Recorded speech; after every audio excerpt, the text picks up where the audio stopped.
benim şu sözüme kızacaksınız. Diyeceksiniz ki bu hoca ne diyor? Ama bir hakikat, ister kızın ister kızmayın. Ben bunu söyleyeceğim. Müslümanlar şu anda ahirete inanıyormuş gibi yaşıyor. Ahiret inancı diye bir şey yok. Kim ne derse desin.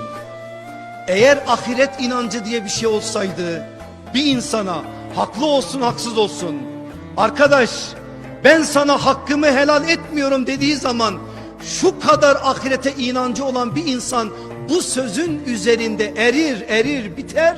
O hakkı helal etmek için elini ayağını öper, bir şekliyle o işi ahirete bırakmaz. Eğer ahirete inansaydık böyle olurdu. Ne diyor biliyor musunuz? Büyük imamlarımızdan biri, tabiinin dev isimlerinden biri Fudayl İbni İyad rahmetullahi aleyh. Diyor ki eskiden, demek ki kendinden bir miktar öncesini söylüyor. Bizim halimizi siz ona göre kıyaslayın.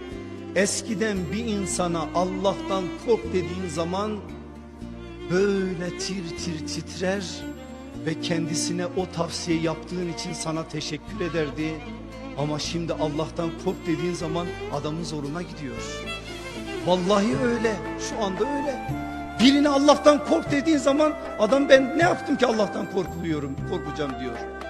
Birine Allah'ı hatırlattığın zaman, hesap var dediğin zaman, ahiret var dediğin zaman, mizan var dediğin zaman, sana teşekkür edeceği yerde sanki onu kınamışsın gibi sana tepki veriyor. İşte bu nedir? Ahirete iman meselesinin yıprandığının işaretidir. Ne yapıp sahih bir imanı doğru dürüst bir kaynaktan ve doğru dürüst bir rehberden öğrenmek zorundayız.